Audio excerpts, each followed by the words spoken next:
Some people are asking me why I'm getting so involved in what's going on in the church in Ireland and why I'm calling out the problems in the church in Ireland. Because these things have life and death consequences, they impact people's lives. And one of the big things that really shook me back in this parish, and maybe this is why God put me in this parish, was the suicide of a 39-year-old parish priest in this parish back in 2012. I remember it was during the time that movie, The Skyfall, the things you remember, where the weekend I was doing the Dublin Marathon, and the young priest and this diocese took his life. He hung himself. Okay, this is what happened here. Now, I would need to be very careful. I'm not blaming the clergy or the bishop or anybody here for this. We just don't know. We don't have all the facts, and you just have to, live with the things. But after that young priest took his life, I've also seen how other priests have been treated in this diocese, have been bullied in this diocese. And the way you treat people. I'm just going to play you a clip from Father Brendan Hoban, who was talking about certain priests, that he'd rather not have them. And he's gone on Midwest Radio, Father Brendan Hoban, to denigrate and to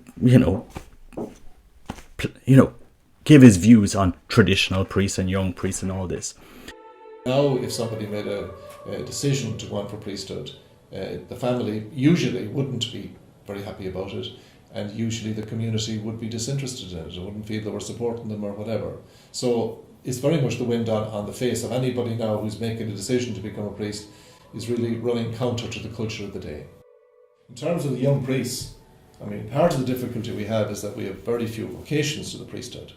But part of the other difficulty we have is that the vocations we're getting are like my parish priest in the 40s and the 50s at home. They're traditional. They want to wear black. They want to wear soutanes. They want to talk to people about sin. They'll only hear confessions in the confessional box. They want the Latin Mass, and they want to dress up in vestments, and they want to do all of this sort of thing, like people did 40, 60 years ago, 70 years ago. So I despair of the young priests. I'd prefer if we hadn't got them, if they're going to be like this, because people can't know what to make of them. In an age when people want something that's real, that's beautiful, that's sacred, when people are looking for people who understand and love the faith, you have a whole generation of young priests now that are trying to better understand their faith, because the liberal 50 years that we've had has produced nothing. The Association of Catholic Priests leaves no legacy. They do not have a generation of priests behind them, because they do not live the faith. Father Brendan Hoban, he pushed in the Western people that if he had confessed 30 people in 10 years, that it had been a lot. This is the type of man we're dealing with. And sadly, that's the formation he would have received. There's no devotion. Where are priests offering us the Eucharist? Where are priests leading us in prayer? Where are priests helping us? These are the men that have spent years and years getting spiritual formation that they're supposed to pass on to us. If I had all of that theological formation, you're supposed to be passing this on to them. And these things, the way we treat the faith has consequences, because the week after that parish priest took his life, we got a phone call from the school that the father of one of the pupils in our school, he took his life. And then a few days later, another man took his life. And the quote that I heard from that man was, well, if the local parish priest hasn't got hope to live, what hope is there for the rest of us? This is all very painful, but these things happen. And it's not, we need to understand that how the pressures put on the priesthood have to be addressed. Father Brendan doesn't like the modern generation of priests because they're like the priests that educated him. And I was just thinking to myself, God, what does it say about the priests that educated our grandparents? Were they not priests that the community loved? For example, back in Delvin, 1940s Delvin, the parish priest would rent round houses, buying shoes, making sure children had shoes. He had received money from somebody in the States, and they had told the parish priest, make sure that the children have shoes. And my mother, who grown up, born in the 40s, 50s, remembers the parish priest going around families and making sure all the children had shoes.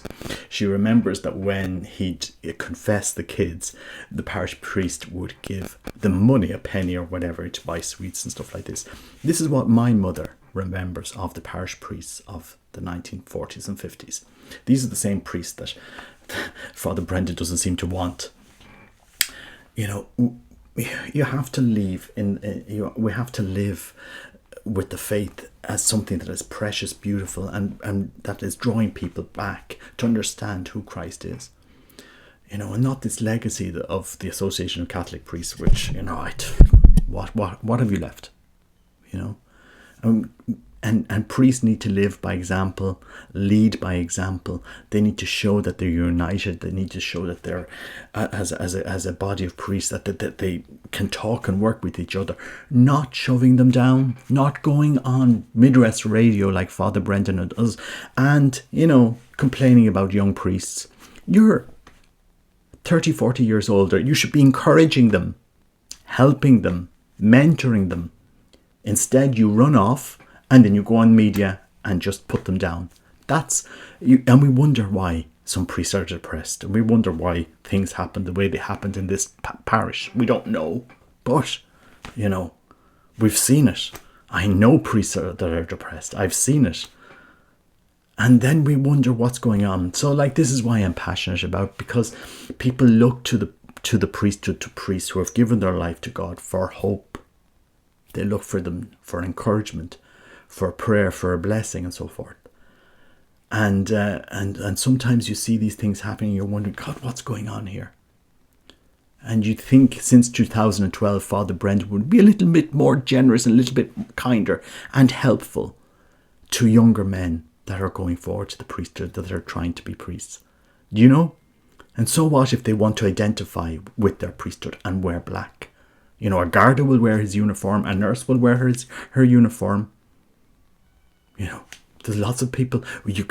Why is it such a problem that a priest be identified as a priest? The Pope wears a soutane. What's wrong with a priest wearing one? If the Pope can wear one, why can't a priest wear one?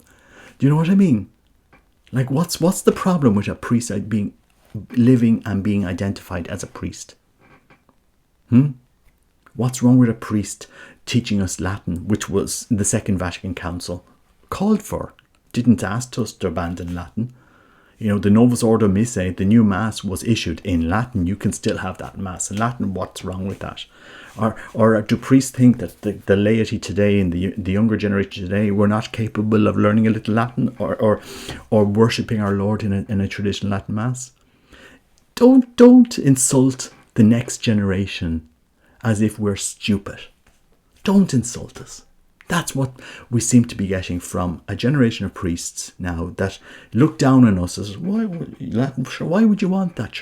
Sure, look, we've moved on. Really? That's very condescending and insulting, isn't it? Why not mentor us? Why not help us? Why not grow the faith? That's why, just my reflection anyway. That's why I'm passionate about this topic. And, maybe the experiences in your life, they form you. Because, we need hope today. But you cannot, you need to move forward with priests working together, not, saying what he said in that video. That's just my thoughts anyway. God bless. Take care. Bye-bye.